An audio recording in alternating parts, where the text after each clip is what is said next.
Hello and welcome. My name is Jenny Phillips. I am a board certified health and wellness coach and a certified personal trainer. And I was doing some thinking recently and just kind of thinking about why are fitness goals so challenging? And obviously, I really love health and wellness and fitness and all things in that world, but I also really love the financial side. I love learning about finances, how to be better, how to invest. I think it's really fun.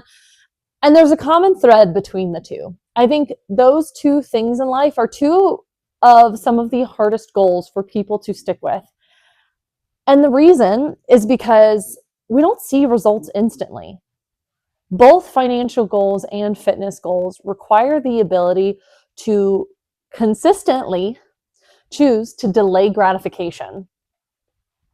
And as like a general observation, people suck at delaying gratification because we have so many avenues nowadays where we can just get things instantaneously. I mean, Instagram, pretty much instant visualization of what's going on in the world with my friends or with people that I'm interested in or businesses, whatever you choose to follow. And then we have things like Uber Eats and Uber, and Amazon is like what, less than 24-hour delivery. It's crazy. But it is reiterating this idea of like, why would I have to wait when I can be instantly gratified?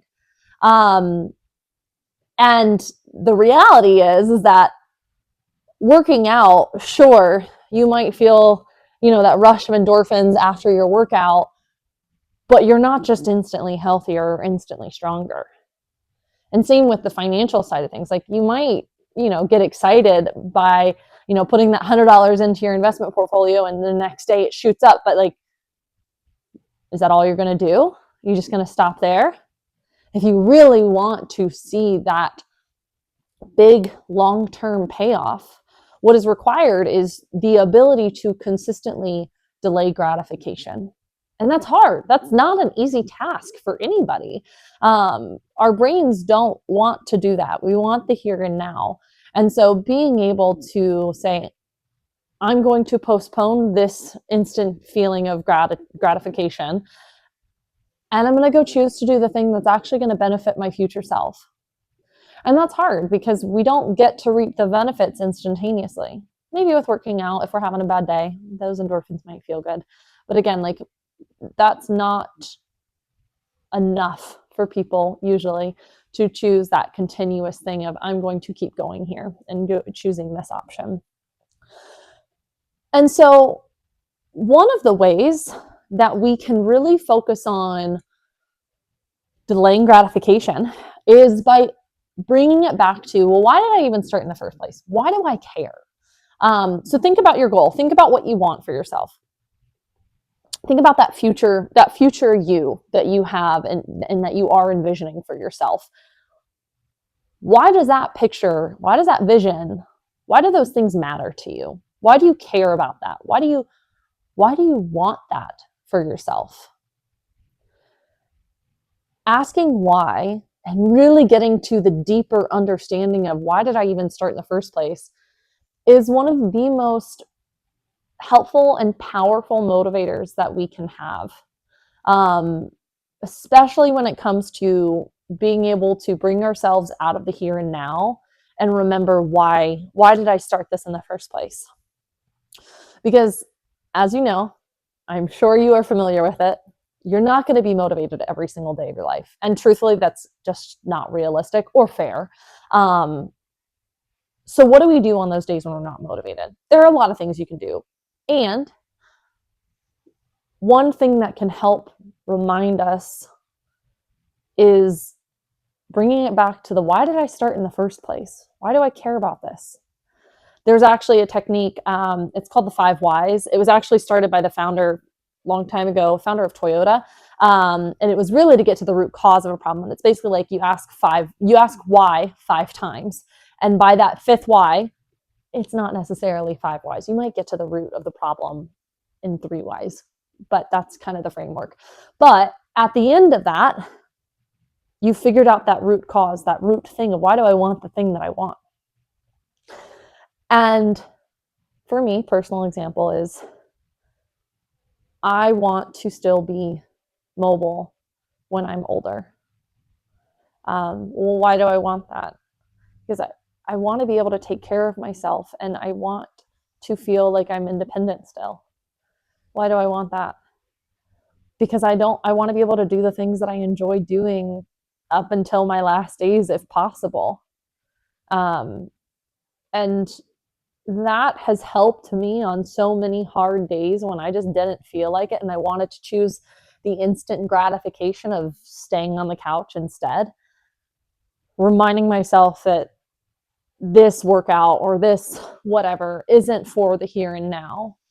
It's for 5 years future Jenny. It's for 10-year future Jenny. It's for 30-year future Jenny if I make it that long, you know? You never know. And so having a deep understanding of why did I even begin this in the first place can be really helpful. And I'm going to encourage you to also then take it one step further. Instead of just thinking about the why, I want you to actually write it down. Write it down and put it someplace where you're going to see it at least once a day, at least. And why is because there is so much power to writing things down and having that visual representation to it. When we can remember and and like have that constant reminder of, oh, this is what's important to me. Because let's be honest, our brain wants to choose the easier route. So if our brain wants to choose the easier route, and those are the pathways that are easier for it to choose, which it will choose, it's going to be very easy for you to forget about or disregard those things that you only thought about, the things that you only maybe said out loud. So taking it a step further, writing it down and having it someplace where you will see it every single day is very powerful. And there's a lot of research that has actually been shown. They've shown that people who write down their goals, this is goals, not why, but why still applies here. People who write down their goals are actually much more likely to then achieve them. And part of it is because they have that visual reminder of like, oh yeah, I said that I wanted this for myself. And so if we can get comfortable, because it's a very uncomfortable feeling, but if we can get comfortable with delaying gratification and really leaning into this idea of I'm taking care of my future self for whatever thing it is, we are going to be so much more likely to find success in the long run for ourselves. And I know, I'm sure that's not the answer you want to hear because we like to feel comfortable. We like to feel good in the moment. And that's not to say that there isn't room to choose the instant gratification because there totally is. That's life. However, I would challenge that if you want a certain picture in your future, most likely you're going to need to choose delayed gratification more often than instant gratification. And that's okay. But just something to keep in mind if you are finding yourself struggling to hit your goals or you can't find the consistency or sustainability behind it, think about that delayed gratification piece. Think about why did you start in the first place? Why do I want this thing anyway? Why do I care enough? And you might, through questioning, you might realize like, I don't care enough. That's okay. There's no right or wrong to this because at the end of the day, this is your journey. This is your path. This is what you want for your life. I don't get to dictate what you want for your life. Your neighbor doesn't get to dictate what you want for your life. Only you get to choose that. And so it's up to you to decide what in life is worth delaying gratification for. And at the end of the day, you've got all the power there. I hope you have a fantastic rest of your day, and I hope you found this helpful. So go out, conquer, write down that why, and find what's worth delaying gratification for.